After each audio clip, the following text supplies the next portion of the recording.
All right, and we are live. Welcome, everybody, to another edition of Deconversion Stories. And today I get to chat with someone that I met down at Faithless Forum, and he kicked my ass at Mario Kart, even though I was bragging like a son of a bitch and whatnot. It's Genetically Modified Skeptic. You guys know him fairly well, I'm sure. If you haven't, or if you don't, then go check out his channel. Link in the description. There's also a link to his Twitter. If you don't follow him, you should. Anyways, Drew, you know what I do here. We talk about deconversions and stuff like that. So why don't you take us back to sort of the beginning phases of when you sort of started realizing that the stories that you heard out of the Bible and all that was like nonsensical, and what led you from that point on to becoming the atheist activist that you are today. You know, tell us about like family, friends, reactions, stuff like that. Let's just dive right in. Awesome. Well, thanks first of all for having me on and for the awesome introduction. It's always great to have a glowing introduction. You know, makes me feel at home here on the stream. Well, I've done it a few times, so I'm getting better at this. Yeah. No, the show is great.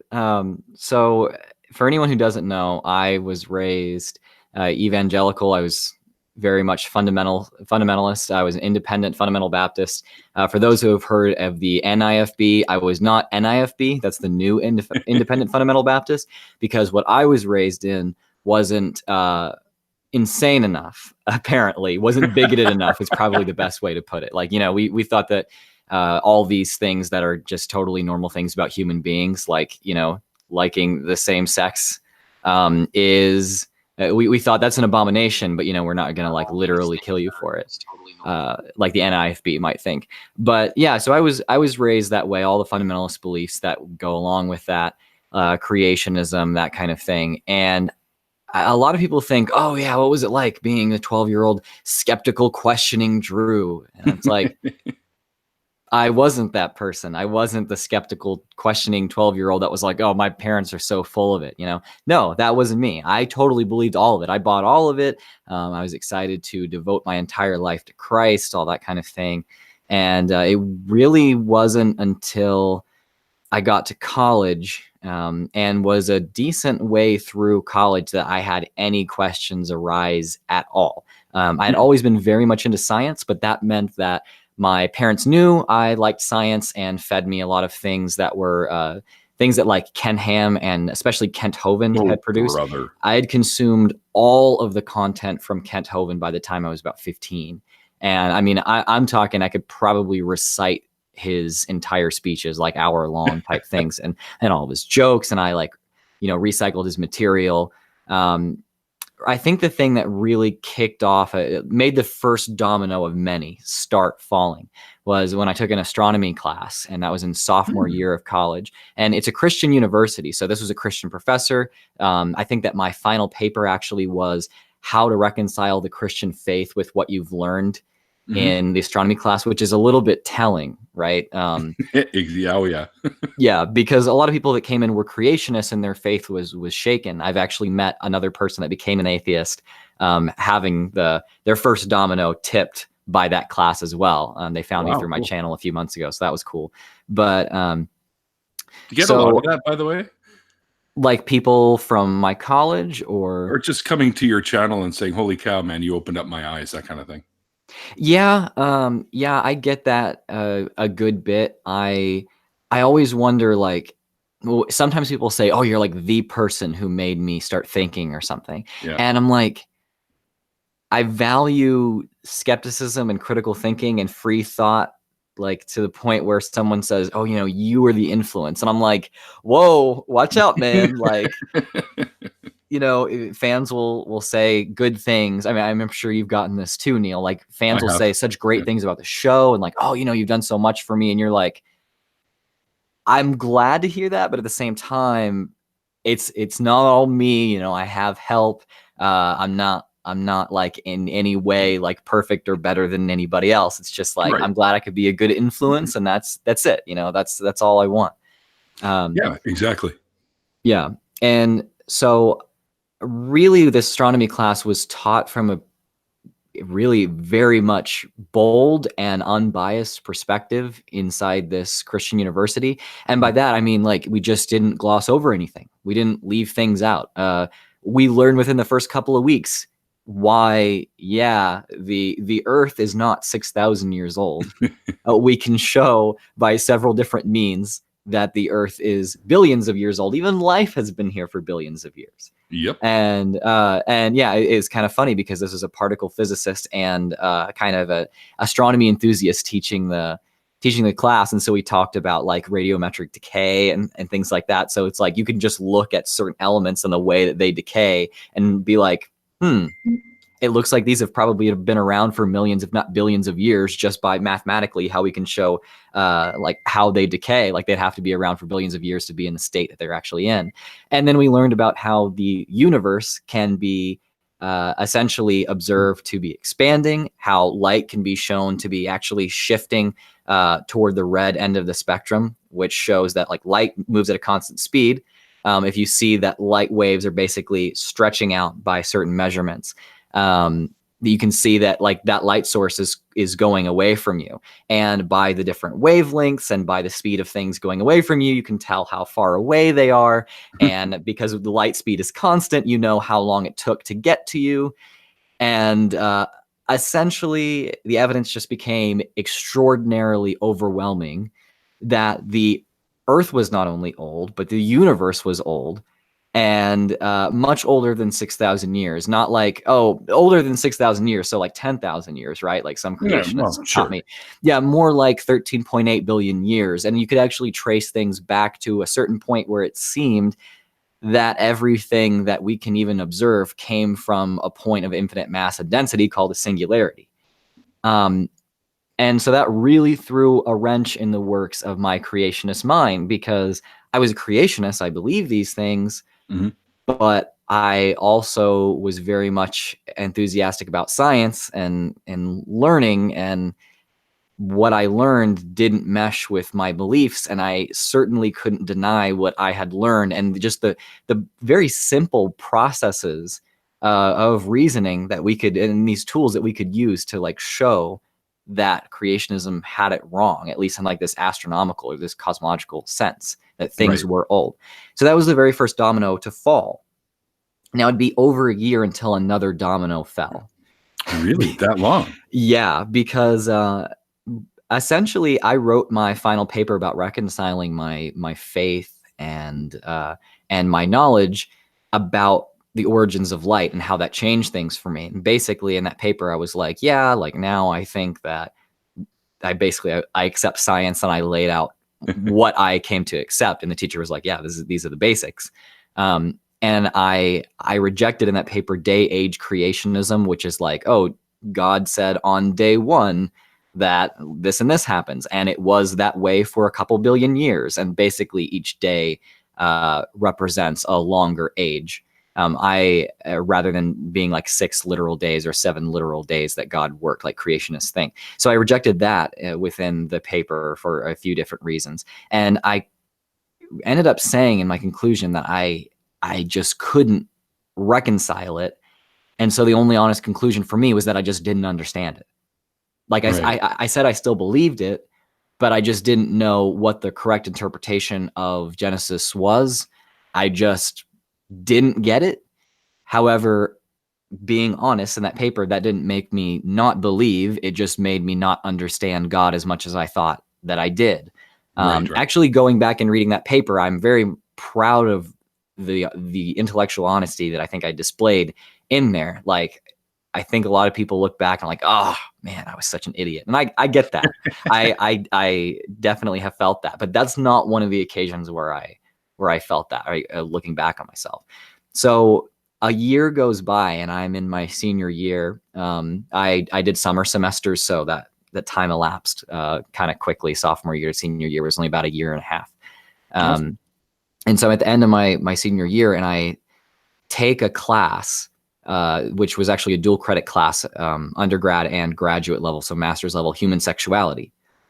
And I end up going through the curriculum, and I'm enjoying the class and everything. There was a lot of people who were quite repressed and undereducated in there, even though a lot of them were master's students, and that was kind of hilarious.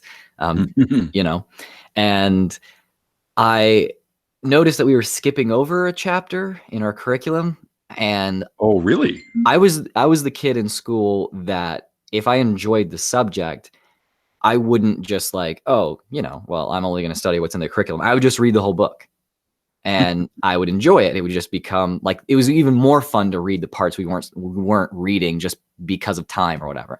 So Right. I read the chapter that we weren't reading, and it was about basically about sex and gender.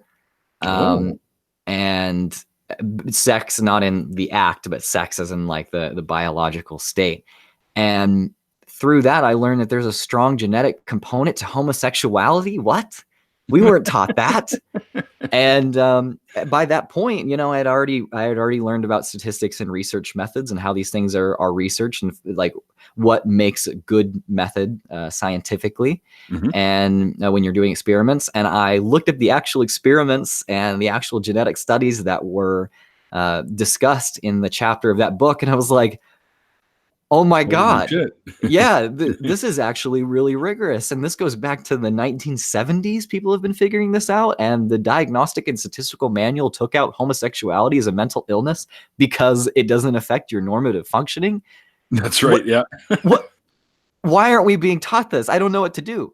And I was still Christian, but I didn't understand all of my beliefs or all of my theology at this point. There was one little wrench in the works that I was willing to say, oh, I don't really know, but I still trust and love God, the old earth thing. But then this was something else. This wasn't just, oh, maybe I'm interpreting the scripture wrong. This was, so God makes you this way, makes it to where you can't change it.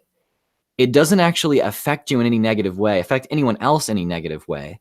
Mhm. The best way for you to actually live, which can be shown statistically, the best way for you to live when you're gay is basically how you would prefer to, without judgment, in a place where it's safe and you have the rights to act the same way someone that's straight would.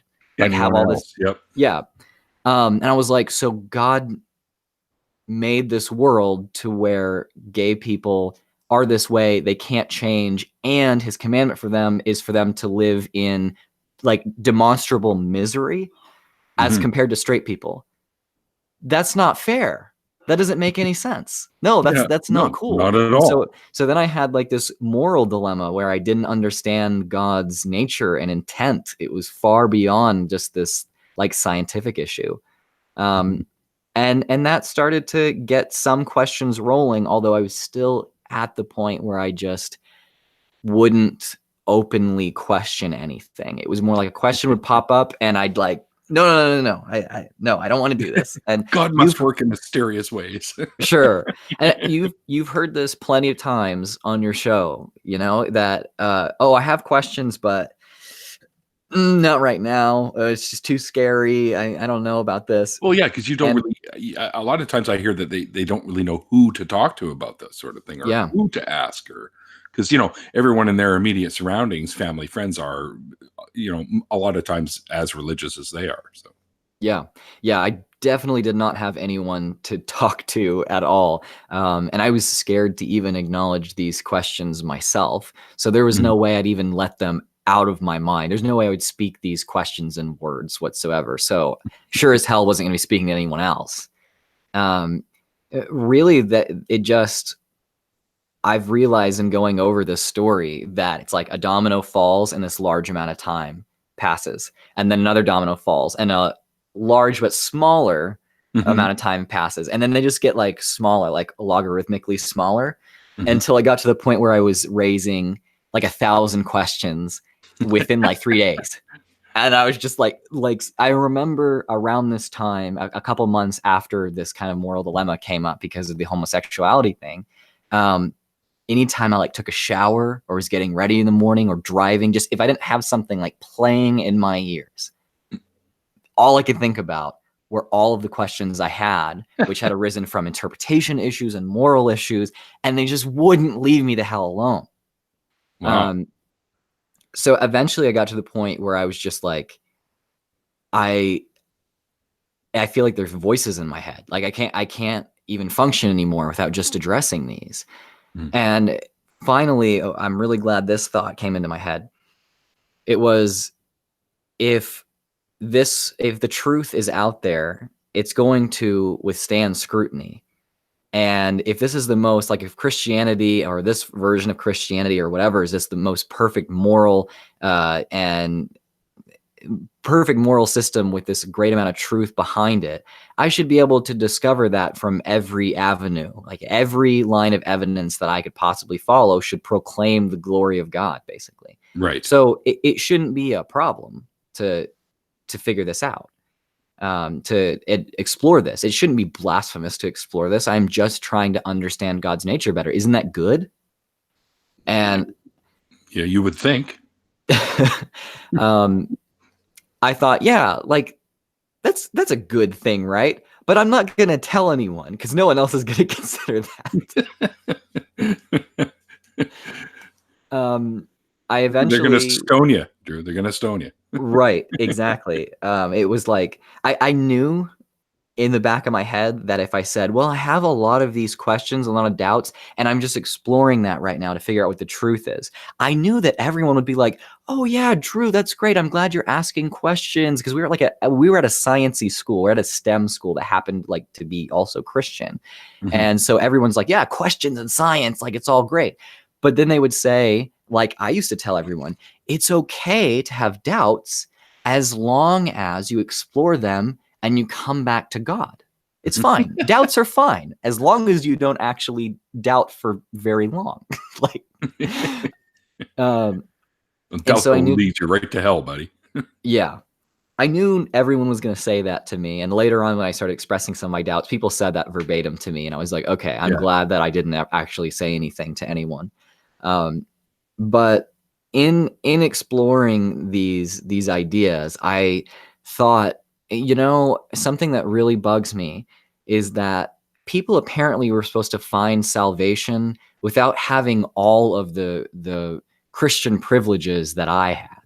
Like, being raised in this church, having the entire scripture, having like the right interpretation of the Bible, having these great preachers, all these kinds of things. People were supposed to be able to find salvation, or at least like find the true God, without all this stuff. Sure. And there's a lot of conjecture out there that makes this rather confusing. I thought I should be able to essentially find God through my own reasoning.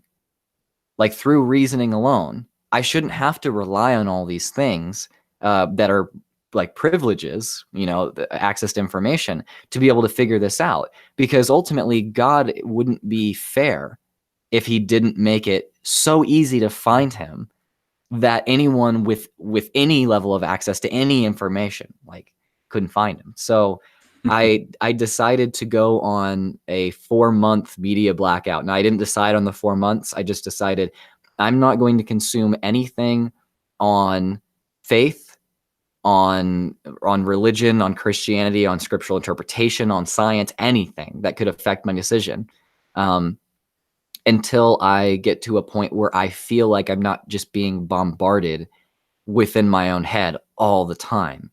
Right.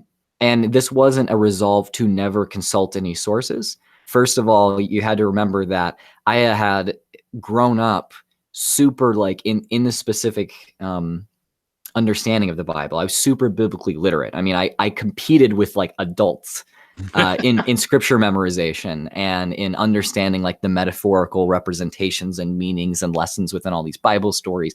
Like, I really, really knew my shit about what I was taught in my denomination. And so I carried all that with me, and all of that was considered. And so I still had a little bit of a head start as compared to like an ancient person that had never read the Bible. So I thought, this is a good amount of information to start off with. I should be able to find God really easily and really quickly. And that's not really what happened, as you could probably guess. There are a lot of specific questions that I asked myself, a lot of them about, I think the kickers were really, how can I know that I'm interpreting the Bible correctly? How can we know what the correct interpretation of the Bible is?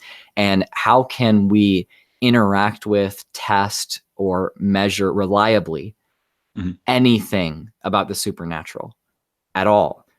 I mean, I thought of this because a lot of Christians, I think like William Lane Craig will say plenty of the time, oh, well, the things that Christianity relies upon are that like basically Jesus existed and that he died and was resurrected. And I thought, no, not really. Because even if we could show that Jesus existed and he died and somehow resurrected, that doesn't show that it was any way supernatural. That doesn't show that it was some kind of miracle. It just shows that like he existed and that he was dead or maybe dead or appeared dead and then was not. That happens all the time. It does, yeah. In hospitals and like, people being buried and then scratching on their coffins, that kind of thing. We have folklore about that. Oh yeah, the old bells. They used to put bells just in case, and the people would ding the bells and then they'd dig them up. Yeah, exactly. And I'm not saying it's not like remarkable or it couldn't have been like something we don't understand, even like something that appeared miraculous, but it didn't show that there was any supernatural component to it, even if we could prove that happened. And so I thought really the bigger question is, can we interact with, test, measure, observe reliably anything about the supernatural?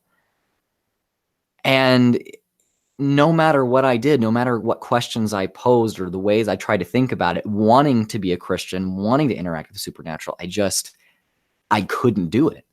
I couldn't figure it out. I couldn't think of anything that could possibly be done to reliably test something that's like definitionally outside of the grasp of the human brain. Right. Yeah. And I go into a lot. I'm a little bit more articulate about it in a video I made that's called "This is Exactly Why I'm an Atheist." I posted a few months ago because I wanted to really relay this. But at a certain point, I thought these questions seem so pervasive, and the answers that I'm getting to this about not even being able to interact with the supernatural in any meaningful way aren't pointing me toward Christianity. And at the end of about 4 months, there were two feelings that came over me. One, that I had finally been honest with myself, and that I finally was starting to feel like I had answered some questions. And so I felt a little bit more of tranquility, like I could take a shower without things bombarding me as much because I had some questions kind of provisionally answered in my head. But two, oh my God, Drew, those answers are horrible. They make you like potentially not Christian. Don't do it. Don't believe it. I want to be Christian. This is terrible. I'm on the pathway to Satan. And so I think the best way to characterize like my overall feeling in that time after that 4 months was just like this quiet despair and desperation. I don't think anyone could tell. I was at the end of my senior year at this point. Like I had just done this big project. I had done my own independent research. I got like a really good grades in my senior year. I was graduating. Like everything was really, really great on the outside. But I was just really mortified at what I was about to possibly find out. I felt like I was dangling off a cliff and I was deciding how many fingers to grasp onto the ledge with. And so I decided to come out of this blackout, and I thought I had answered the questions that I had. I really need to consult some sources. And so what are the first ones I turned to? Well, they were the most scholarly and widely praised Christian apologetic sources that I could find. And a lot of those I had basically grown up with. Like I grew up with Lee Strobel, William Lane Craig, C.S. Lewis kind of stuff, all those things. Like I knew what the Kalam cosmological argument was. I wouldn't necessarily call it that. I knew what the ontological argument was. I wouldn't necessarily called it that. I got the teleological argument. I mean, I used to be a creationist. Of course I knew the teleological argument. That's the argument from design, in case anyone doesn't know that. But yeah, so I kept reviewing these things, reviewing like the moral argument, especially with C.S. Lewis. And I thought, none of these things either one hold water logically or have premises that can be demonstrated. Like, for example, something that C.S. Lewis talks about in Mere Christianity is that everyone has like this ingrained Christianity, basically God's laws written on our heart. We're automatically moral. And no matter if you're religious or not, I had those removed, by the way. Yeah. Yeah, you have to go to a specialist for that. Yeah. And so, yeah, C.S. Lewis thought that we had this thing like written on our heart, that we had it in biologically or like spiritually ingrained in us. And I thought, this guy wrote before access to information on evolution or evolutionary psychology, or like moral evolutionary psychology, was really widely available and accessible. He had no idea what he's talking about.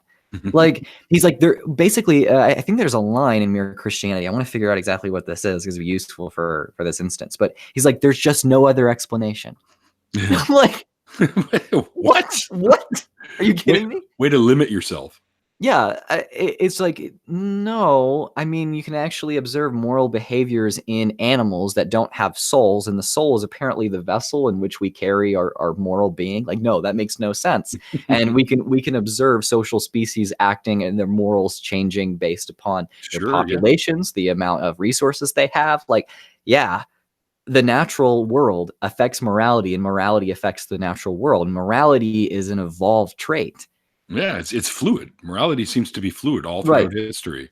Yeah, and I thought, well, it's such a nice thought to think that you have the perfect law written on your heart, and that you have access to this perfect system of morality that's flawless every time, and you can't possibly be wrong. But you're scientifically illiterate if you think that that's the only way that morality could come about, or that it's not conceivable that it could come about biologically. And yeah, that's kind of the crisis that I had with every source that I consulted. And I didn't consult any like atheist sources, any atheist arguments. I would have never considered myself an atheist at that time. I didn't even know what that meant, really. I just went to all the Christian sources, and I just couldn't find anything that they were saying tenable. And at that point, I kind of just sat down in my living room. I think I actually said out loud, is there anything left? Is there anything else I can ask myself that would allow me to be Christian? Because this is too hard. Like, I can't do this. And I ended up coming to, well, there's faith. And I don't know how I could have looked at like the cosmological argument and been like, it's nonsense, but be like, maybe faith. And what I ended up getting to was I don't think that one can demonstrate that faith is a different form of reasoning than using just regular human reason, or logic. People think like, well, there's a logical way of knowing and there's a faith-based way of knowing, and they're just two different things that can both work. That's what you thought at the time. Yeah. Okay. And I couldn't find any distinguishing features between a misapplication of logic and a faith-based like method of knowing. Basically, people will be like, oh, well, it's faith, it's outside of logic. Like, that's something that I was taught. That's and I thought, no, I mean, really what you end up saying here is, well, regardless of what anyone says, I do believe it because I know it, because I've had personal experiences, because of this argument. And even if things were all stripped away, I know because I know because I know because I have a feeling because I know because I know because I know. And it's just an infinite regress of like, I believe because I believe. Yep. And I thought, well, it's like, what's the difference between saying that and calling it faith, and saying that and calling it logic, but logic misapplied? There wasn't. Faith is not in any way unique. And by that point, I had also realized, if you apply the outsider's test for faith, which is basically, is there any conclusion, is there any idea that you could not come to using the method of faith? Like, could you be a Muslim by believing in the Quran based on faith? Could you believe in the Bhagavad Gita based on faith and be a Hindu? Like, could you believe that you have an invisible, untouchable pink dragon in your garage based on faith? Well, yeah, you could do all those things. The Carl Sagan thing. Yeah. And I hadn't heard of Russell's teapot before, remember, because I hadn't consulted any skeptical or atheist sources, but it was basically that. It's my favorite book to have faith in. It's called the Urantia book. Oh, yeah? Yeah. When I saw that, and it's like the Bible meets Star Trek or something. It's crazy. But I applied the outsider's test for faith, and I was just like, no, I mean, you could have faith in anything. I think that faith is just logic misapplied. And people probably cling on to that because they're in the dilemma that I'm in. They don't really know how to defend it. And I didn't know how to defend it because I had tried and failed over and over. I thought maybe other people didn't know how to defend it just because they hadn't been super invested in it, or, it was an ignorance thing, like not like they're dumb, but just they haven't studied it a ton. Right. Which is, it's fair enough. A lot of people are that way. Ignorance and stupidity are separate things anyway. Exactly. And so after having sat down on the couch and asked myself that question, I remember pacing around my coffee table in like these rapid circles. If you know me, when I'm really thinking, I walk really fast. I do too. And so I'm like running, sprinting around my apartment thinking about this. And it just didn't work. I couldn't make it work. I couldn't force this square peg into a round hole. So I remember laying on my back on the floor. I'm envisioning sparks coming out of your ears and shit.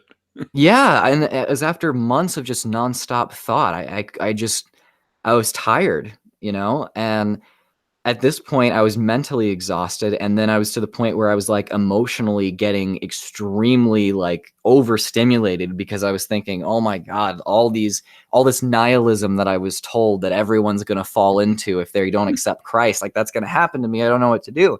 And I mean, to be honest, like I was in a really, really dark place. At one point I removed the kitchen knives from my house because I didn't trust myself not to do something. Wow, really? Yeah. And I mean, I don't talk about this particularly widely, or I haven't, but I'm at a point where I'm like, I feel stable enough to do it. Okay. There was a point where I put those back and I thought I was fine. And it turned out I wasn't, because I grabbed one and basically was about to do the deed there and then decided to put it back until I calmed down and thought, I'm going to lay on the floor like I did that one day until I can decide if I really want to die. And after coming out of it and my wife coming home, I realized, no matter what happens, like I'm not going to push the pain to her. It's not going to happen. Right. And so really I was just nowhere. I was just floating around. I mean, the day after the whole faith thing was when I decided I don't have anywhere to go. Like I'm not a Christian. I'm out of this. Like there's nowhere for me. I'm just floating in space with nothing to think or nothing to believe in. And basically, I realized a little later that the reason why I thought I was floating in space and nowhere and worthless was because I had been taught that if I didn't believe in Christ, that I was all of those things. Right. And so that was further indoctrination that I hadn't actually questioned yet, because it wasn't here. It wasn't in my forebrain where all the reasoning is. It was way back here in the lizard brain, where the wizard brain. Yeah. I had been taught that as a kid, and it was just emotionally ingrained in me. Right. And so I decided, I feel like maybe I need to talk to people that think this. Like, there's got to be other people that like think something similar to me, or something. Is there even a word for what I am thinking right now? Like reasonably, not emotionally, but like logically, like what I'm thinking, that, I don't think that there's any reason to believe in God. There's just no reason there at all that's reliable enough to be like seriously entertained. But I don't think that I don't think anyone can disprove that there's a God. Like, I'm not asserting that there's no God. I don't think anyone can know that. And so I decided to look up on Google, like verbatim, like, I don't think there's a reason, or I don't think God doesn't exist, but I don't have a reason to believe. Like, there's this huge long sentence. And like Google's like, what? Yeah. Luckily enough people had written about that in like blogs and videos and stuff, to where I got some good search results, and it was like, there's Gnostic atheism and agnostic atheism, and agnosticism and atheism, and then here's the philosophical definition of agnosticism and atheism. And I thought, so like, I guess like philosophically, I'd be an agnostic, like a temporal agnostic. Right. Now, colloquially, it seems that there's tons of people that would call themselves an agnostic atheist. And I thought, well, what I'm trying to do is connect with people, right? And this is a label that's used to connect with people. So yeah, that's me. Like I'm an agnostic atheist. That's what I would best call myself to signify my thoughts to other people. And at that point, I ended up finding a Hemet Meta video and cool. like a friendly atheist video. And I remember watching it, and it said friendly atheist. And I'd been thinking, I've been taught that all atheists are like evil. And I was really hoping to find some people that thought the way that I did, but also acted the way that I did, which was just like, because whatever. That's why I wear this shirt, right? So yeah. And thus began my foray into the atheist community. I watched, like, after having made up my mind already, or made up my mind provisionally enough to where I didn't feel like I was in this super vulnerable position. Like I started watching these videos, and it was just, I consumed them, like just binged them. Like predominantly Hemet Meta or yeah, as well? Almost exclusively Hemet Meta stuff. So you hadn't come across like Theremin Trees or Dark Matter or any of those guys, eh? Not at that point, because I didn't know like atheist YouTube was a thing. I thought he was like the only atheist channel out there, except for The Amazing Atheist, which I had found several years back. Right. But like, I just remember him screaming and being mad. And so I was like, I'm not interested in that. Yeah. and you know me today, like that's not my approach. No. And so I didn't bother. I wanted to stick to the friendly atheist. Right. And through that, I ended up finding out, hey, there's like atheist communities. You can look up atheist communities that are around, and like even the small town that I'm in. Like, what? This is crazy. And I ended up doing that. Funny enough, the way that I found my first atheist community was because there was a street sign that, after having watched a Hemet Meta video, I kind of was on the lookout for. There was a sign that said like adopt a highway adopted by the Secular Humanist Society of the place I was living. Yeah. And I was like, oh, that's like secular humanists. They're like, they don't believe in God. Oh, that's like the place for me. So here I go. I ended up sneaking away to a meetup. Like I didn't tell anyone. I didn't tell anyone at all. Wow. Like I didn't even tell Taylor, my wife, that I was going to this. I just snuck away. And then later on, I told her, yeah, like I want to go to these meetups. And she was like still Christian, but okay with me figuring that out, because she knew that that's what I needed to do. And she cared about me more than she cared about her beliefs, which was refreshing. Dude, that's rare sometimes. Yeah. I definitely realize that now. I think we both do. And to make a even longer story short, because I've droned on for 40 minutes. Atheist YouTube every minute. Atheist YouTube helped me out a lot. Helped me realize there was community, helped me find my first community, helped me just not feel alone while I was completely in the closet, and helped me find friends. And it got to a point where I had been an atheist for like, I don't know, 9 or 10 months. And I was like, I would really like to be on YouTube, and make some videos. And at that time, I mainly wanted to talk about alternative medicine, but like I could maybe make some atheist friends that way. And more than anything, I wanted to be a peer to the people that I really respected that were already doing it, like Cosmic Skeptic and Holy Kool-Aid. Right, sure. And so I started making videos just like, I want to put my voice out there, maybe help a few people that have gone through something that I have just gone through. And I decided, I can't start making videos until like at least my parents know. Because if I'm outed, they stumble across one or something, they're like, exactly. So I came out to my parents, and that's a story, but it was a long argument that ended in, well, Drew, it's very obvious that our arguments aren't good enough to convince you, but I know God will convince you, and you'll come back one day, you'll see. And I'm like, yeah, just like Jesus will come back one day, right? The evidence is yet to be seen. For 2,000 years. Hide and seek champion of the universe. Yeah, that's right. Him and Bigfoot. And so I started making videos in March of 2017. And when I made my first, like, talking about my atheist backstory, that got even more traction than the prior first two videos I had made about alternative medicine. I thought, wow, there's like people really want to talk about this. So I kept going with it. Eventually, I got a share from Hemant Mehta, who, Cool. if you realize the I mean, in the story, you should realize the significance of that. The guy who like made me feel literally like not like ending my own life gave me a share. And so And that's huge. it was just massive for me. I couldn't have asked for like a better outcome. And that helped me gain like 1,000 subscribers in a week. Wow. Yeah, the video, you know, I usually got like 200 or 300 views maybe. And that video went up to like 34, 35,000. It was just like immediate, like got a bunch of subscribers. And that's the way that Cosmic Skeptic like gained his following too. And so from there, it was just like a slow build up, and I decided I want to improve every video I make. Eventually they went from like really, really bad, if I'm not gonna lie, they were pretty bad, to like pretty decent. And I don't cringe when I watch my own videos now. I think that's a good bar. That's always a good sign.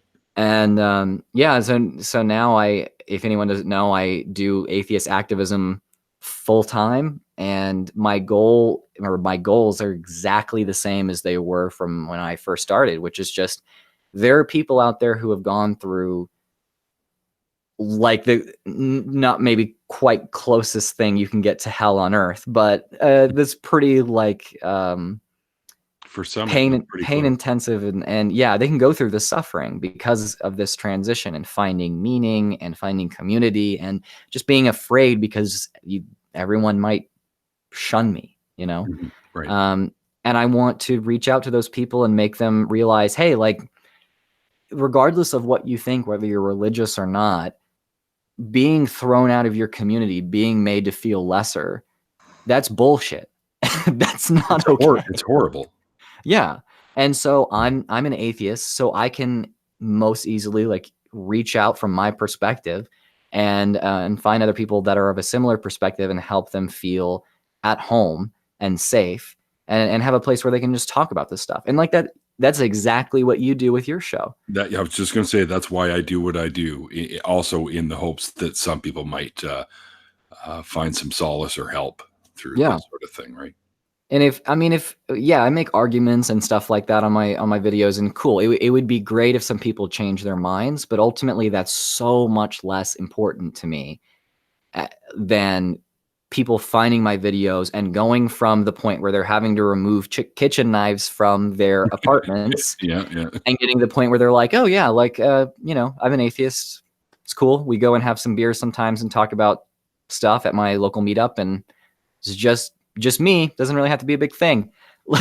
That's huge. And if I can help someone do that, that's what I want to do. So hopefully the last 45 minutes haven't been this you know, a boring tirade on anti-religionism. And not according to the comments either. They're quite enjoying this. So sorry if I haven't interacted with you guys much, guys, but I wanted my full attention to Drew here today. Yeah, well, I appreciate it. I should actually definitely look at what people are saying in the comments. I usually am like trolling the whole comment section.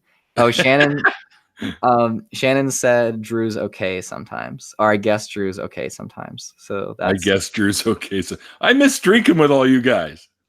Yeah, after Faithless Forum and hanging out, like, little bit of a brag here. We all get to hang out at Matt Dillahunty's house at Faithless Forum in Austin, and that was the shit, right, Neil? Yeah, like fucking sitting with Matt and learning about Keyforge, that new card game. And I still got to get Matt on the show, and he said he'd do it, but he's never responded to my posts of time slots, right? Because I want him to know that I convinced the gaming store owner that I'm friends with to bring in Keyforge, so I'm going to start a league there. Ooh, okay. Right. Well, so hey, you're gonna have to lord that over him a little bit. I think so. Because he said, I asked him, you come on. He's like, oh yeah, sure. And then he just never. But you know, he's a busy dude, and I get it. So yeah. Hey, I can give him a reminder. I'm on the board of the ACA Oh, now. that's right. That's what I was going to give you a big congrats on too, by the way, for that. Oh, well, thanks. There's, to be transparent, there's a little controversy around it Oh, I that, know. yeah, I and know.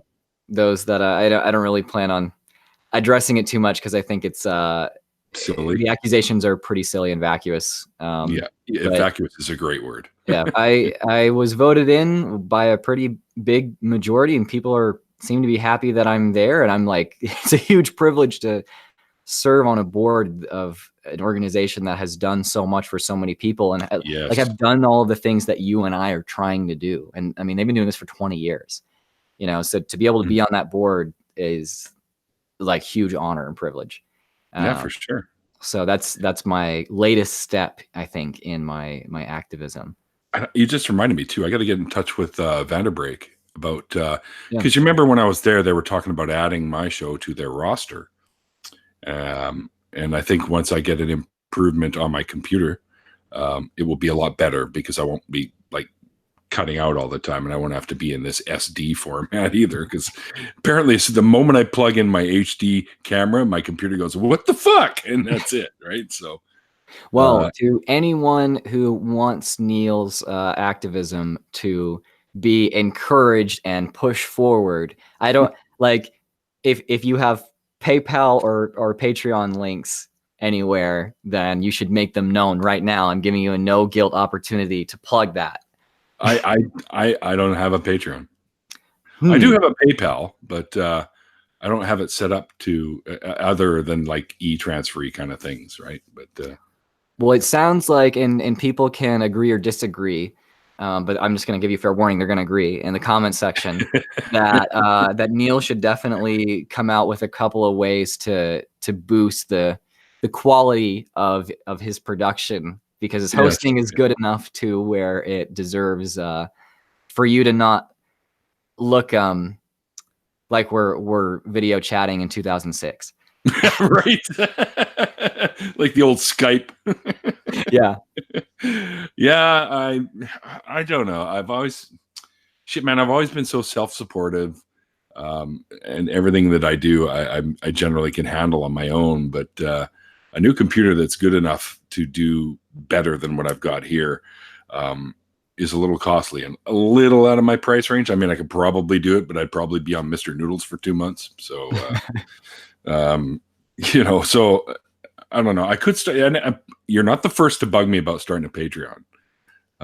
But yeah, I do have a PayPal, and I don't know what the hell the address would be. I guess it would be PayPal me or whatever / Neil Bernstein, I suppose. But yeah, well, I mean, PayPal's super easy to set up. You don't have to write a bio in there or anything like that. So, 5 minutes should allow you to do that and put in the description or something. But yeah, maybe I'll do that. Yeah, you've inspired me. You've inspired me to become a panhandler. It took me a long time to feel okay about being like, if you want to support the show, kind of thing. Yeah. But I've gotten to the point where I realize like there are people that want to support this, and they can. It's not always people like going out of their way and getting to the point where they're like not eating what they would prefer to, or not taking a trip with their significant other, or they're not sacrificing anything to throw you $5. There are plenty of people that feel that it's a good thing that they can do that because they care about it, and it's like rewarding to them, which like that blows my mind. I mean, that's how I can do what I do. I'm a patron to so many activists. Like I literally pump out probably about close to $80 a month in Patreon, because I do the whole $5 a month per person rather than by video, because it's just a little bit easier for me to handle. And I would do so many more if I could. Like, of course, you and Holy Kool-Aid. Like, you guys are on my list as soon as I can, because I'm getting another raise because I'm now going to be industrial first aid level 3. So okay, cool. Yeah, so I'm going to add a few more to that, because there's content that I've enjoyed for years, and I feel like I could throw $5 at these guys a month just to be able to enable them to continue doing what they do, because I eat it up. I listen to this shit all the time at work, and et cetera, et cetera. So yeah. I mean, I just was able to clear up enough so I could give Rationality Rules $5 a month. So I added Steven to the Patreon. Yeah. and Seth Andrews, of course, like he needs my $5. But anyway, still, I had him on the show as well a little while ago, and that was a hell of a lot of fun.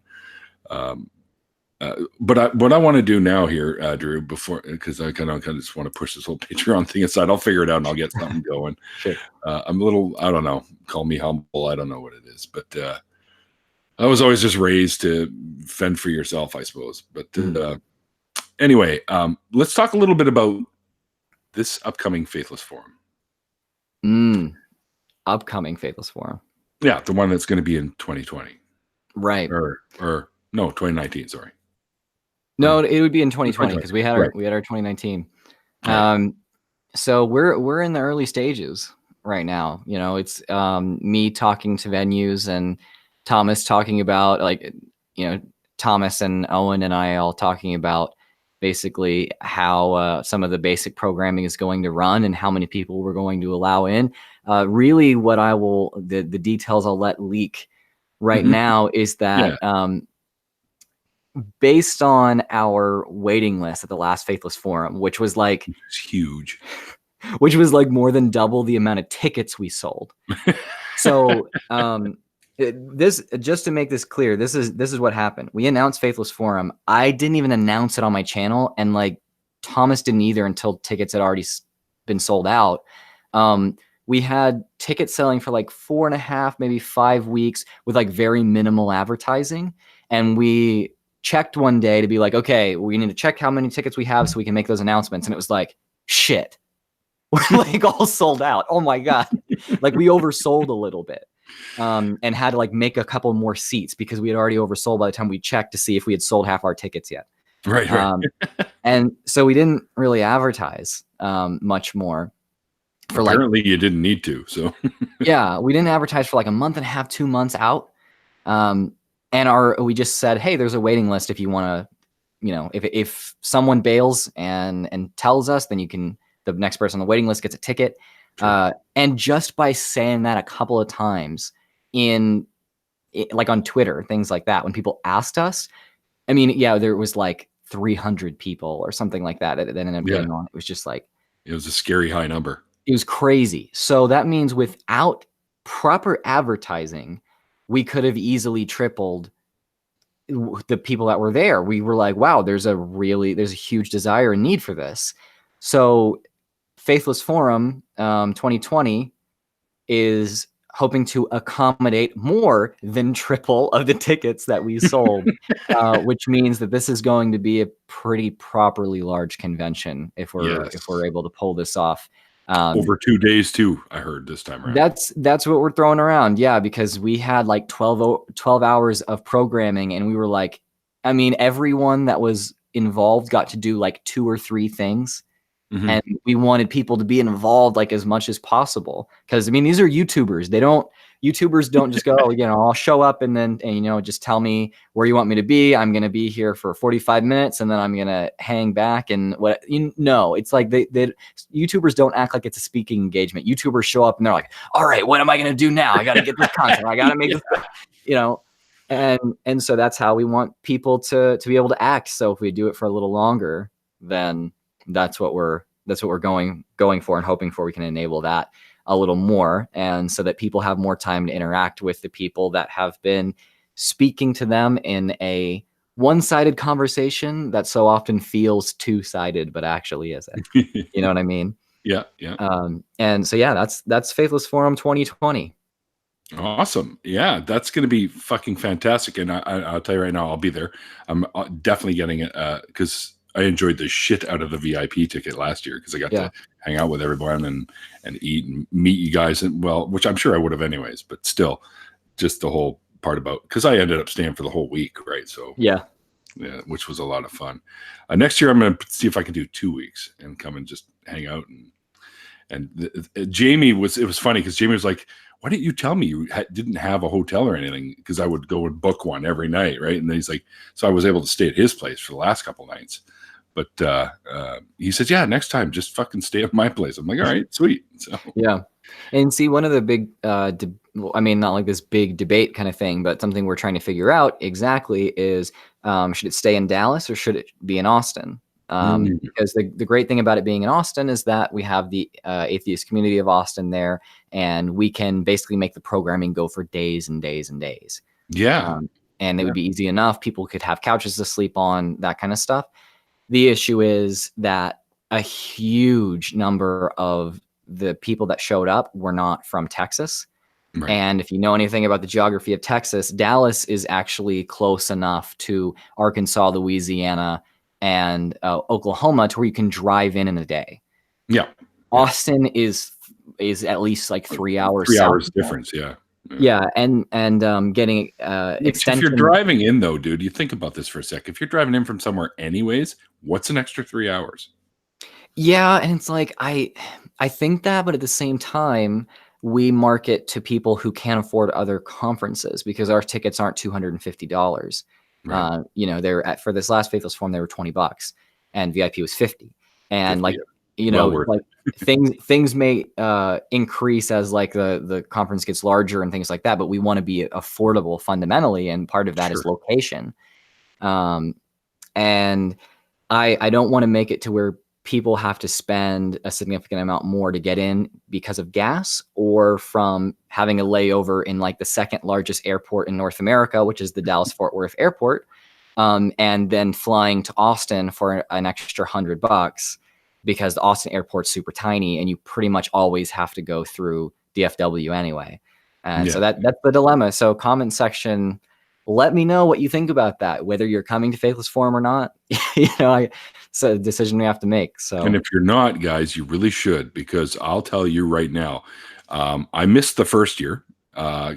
Just timing wasn't right for me because I would have loved to have gone down. I hadn't started my channel yet either. But the best week that I've had in years was going to that event and hanging out with you guys. Like, absolutely, hands down. It was just fantastic. So I highly recommend, if you can go at least for the convention part. If you can spare a few extra days and hang out and meet everyone, do it, because it's well worth it. Yeah. I totally second everything you said there, including one of the best weeks that, you know, that I've had in years. It was awesome just to be able to hang out with people that are like-minded and as enthusiastic about this kind of activism. Like, it's just really, it's not something you can get anywhere else. And even Ocean, we'll even include him. Damn polytheists. But anyways. Oh man, Ocean was one of the, I mean, I'm sure you know this because of just like you seeing me like hanging around Ocean a ton when he was here. But just, yeah, Ocean was someone who added so much, I thought. Yeah, he did to the whole experience. And like one person even got his autograph and got, he was he's like, what? Yeah. So he sure shit better come to Faithless Forum 2020 or I'm gonna have a problem. You thank me for him being there, because he wasn't sure. He's like, I don't know, I'm gonna be attacked by atheists. I'm like, no, you're not. Don't be. Fuck you, Ocean. You're going because I'm going and I want to meet you in person. He's like, okay. And he got in. So yeah. This is a story I've told. I told a little bit that week. So Ocean came and everyone was like all cool with him. You know, no one was like jumping down his throat. As far as that, like when I talked to him, he said that wasn't happening. And obviously, like, people had disagreements with him. But if you don't know anything about the type of polytheists that a huge number of like the active online pagan community are, they're not jumping down your throat and like, and they're not acting in like the typical evangelical Christian ways that we're very used to being shouted at in. They're more like allies to us than they ultimately their humanism shines through, and it's right in line with ours. Yeah. Ocean, I remember like laughingly told me over Discord one time, yeah, man, like pagans have more in common with atheists than they have with like most monotheists, and it's just hilarious. People don't get that. Like, he's like, we have more in common than we have different. And so, you know, there's obviously like disagreements and stuff there, but like doesn't mean we can't be allies. And basically, Ocean asked a question to the effect of, can we be allies? Can the pagan atheist communities work together on certain things? He asked that at Faithless Forum at like the last panel I participated in, and I was like, yeah, of course, like we can we can work together on things. Like I think that we have Absolutely. a lot in common. And I mean, yeah, you are a former pagan yourself. And Yep. I've heard you talk about how from then to now, yeah, basically that humanism has been a through line, and they're great people, and they're atheists that are great people, and like we can work together. Yep. So Absolutely. I reflected that on stage, and it got applause, which I was actually pretty surprised at, because I think that's a little bit of a new idea in the wider atheist community. And so or at least a newer idea that's being communicated by people who have audiences. Yeah. There's been, I'm sure, tons of people who have been saying it that haven't like gotten to reach much of an audience for years. And everyone was kind of clapping, but I saw like one or two people that were like, Wait, what? yeah, just like, clapping, and A their little hearts golf weren't in clap. it. It was just like they looked like they had some questions to ask me, but I was like, I have stuff to do. That was my answer. If you have a problem with it, you're gonna have to email me. Yeah. Well, my friend, we've gone past the hour, but is there anything else you wanted to bring up before we jump into an after party? I'll just briefly put out that after the after party, I'm going to be chatting with my friend Jeremy from Aurora Creative Media, and we are working on more documentary style content. Awesome. Like your trip to Israel. Like my trip to Israel, there's a lot more content to come out of that. And recently I was in New York, and we covered something related to Jehovah's Witnesses. And if you want to see a little bit more about that, a little bit more of a teaser, you can just look on my Twitter and on Telltale's Twitter. And Awesome. yeah, we had a really interesting time there, and it was really creepy. So I'm really excited for that content to get released by the end of the month. So that's the best way to get you excited about what I'm doing next. Yeah. Well, I lived in Israel for a couple of years. Oh, really? So, yeah, I did a grade 11 and 12 there and graduated over there and did some military training and stuff too. Yeah. It was a lot of fun. Oh, and by the way, your friend Armin is now a friend of mine because he lives in Vancouver here. So I've been to a couple of and I'm actually starting to help organize them a little bit from time to time with the Atheist Republic meetups and stuff here in the Lower Mainland. So yeah, it's been a lot of fun. He's such a great guy. I had him on too. He came on. Of course, I was having technical difficulties, and I think that was the last time I decided, fuck this camera, it's screwing everything up. So anyway, yeah. So guys, definitely check out Drew's channel for sure, because I'm gonna let you in on a little secret. I posted a link to it in the description below because I was talking about how I came across Drew the first time when I was watching atheist content on YouTube, and you know this, I told you this, the not the feng shui, the Reiki healing video that you did there, man. I was on the floor just looking at your face, your reaction, your facial reactions to the healer and stuff like that. It was just priceless, and I was hooked right there at InstaSub. So definitely check that video out. There is a link to it below. It's a great one. It's probably one of your early ones for sure. Yeah, it's one of the early ones that I'm like, this kind of withstood the test of time, like it's not, I'd make it a little bit differently now, but I'm still like, yeah, this was a worthwhile, fun, informative video. So it was like reality TV style, which was kind of cool. Yeah, I just set up a phone in there and had that whole thing recorded, and then put some commentary and speech bubbles over it, and it was ooh. Yeah. A lot of things in there, just a big yikes. So go watch me be really uncomfortable for like 18 minutes. Yeah, for sure. I have a friend that does the Reiki healing thing, and I've tried to talk her out of it so many times, and she just yells at me and then leaves. So I don't know. She's right into that stuff. What can I do? Anyway, Drew, man, thank you so much for joining me today. This has been a real pleasure to chat with you about this. Yeah, thanks for having me on. I liked the show. I'm a fan of you as a person as well. Thanks, and brother. So I'm just like, I appreciate the opportunity. This made my couple days getting back from New York have been a little slow and tiring, and this is making me a little more energized. So awesome. See, I'm good for something. See, people, I'm good for something. Anyway, Anyway, thanks everyone for tuning in and hanging out with Drew and I. I hope you guys enjoyed our conversation as much as I think we both did. There's going to be more, so I don't know if I put the link in the description for the after party, but just type in after party, the genetically modified skeptic after party in the YouTube thing, and it'll bring you right to it. And we'll be having a little bit more fun there for a little while. So anyways, you guys know what I always say at the end of these things. Like the late, great Christopher Hitchens said once, it's called faith because it's not knowledge. And we'll see you guys next time.